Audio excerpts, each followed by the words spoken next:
this party was worse than fascist party. Exactly what the fascists did. Propaganda and make the state 15 বছর এই ফোর্সগুলোকে দানব বানিয়েছে। যারা বানিয়েছে তাদের আমি পারি আর না পারি, I will take them to international court.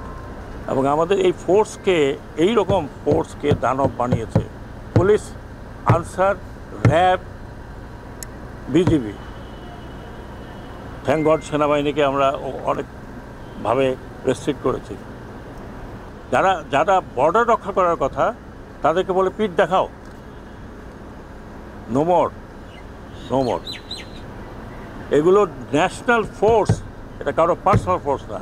আমি মনে করি আমি এখানে দাঁড়িয়ে কথা বলছি, হয়তো এরপরে আপনাদের সাথে এত কথা বলবো না, যে I will try to bring them on to the justice, দেশে এবং দেশের বাইরে, সে যত বড়ই হোক।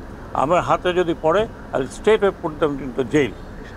আর আমরা অলরেডি কিছু অ্যাকশনে গিয়েছি উইদিন দি পুলিশ ফোর্স, যারা পুলিশকে দানব বানিয়েছে। আমি আপনাদেরকে অ্যাসুরেন্স দিই, আমি কয়দিন আছে, যতদিন থাকি, I will make sure that this culprits are brought into বুক।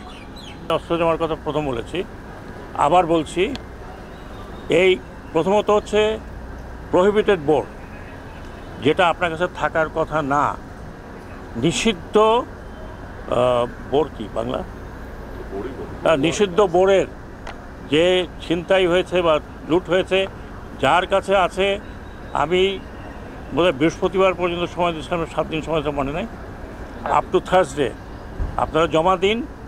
যদি জমা না দেন, যদি ধরা পড়েন ওই অস্ত্র নিয়ে, তাহলে আপনাদেরকে 2 রকমের মিনিমাম আমার জানা মতে, এক, যে আপনি নিষিদ্ধ বোর্ড ছিনতাই করেছেন, 2, আপনার কাছে অবৈধ অস্ত্র পাওয়া গেছে। কাজেই আমি আশা করি আপনারা অস্ত্রগুলো ভয়ে নিজে না দিলে কাউকে দিয়ে নিকটস্থ থানায় জমা দিন। আর আমি এটাও বলতে চাই, ভবিষ্যতে পুলিশ যাতে মানবিক পুলিশ হিসাবে হয়, তার জন্য একটা পুলিশ কমিশনের চিন্তাভাবনা আমরা করছি। ইনশাল্লাহ পুলিশ নিজেই বলছে যে আমরা পুলিশ কমিশনের আন্ডারে থাকতে চাই, আমরা কোনো পলিটিক্যাল কারোর আন্ডারে থাকতে চাই না, তাহলে আমাদেরকে এইভাবে ইউজ করব।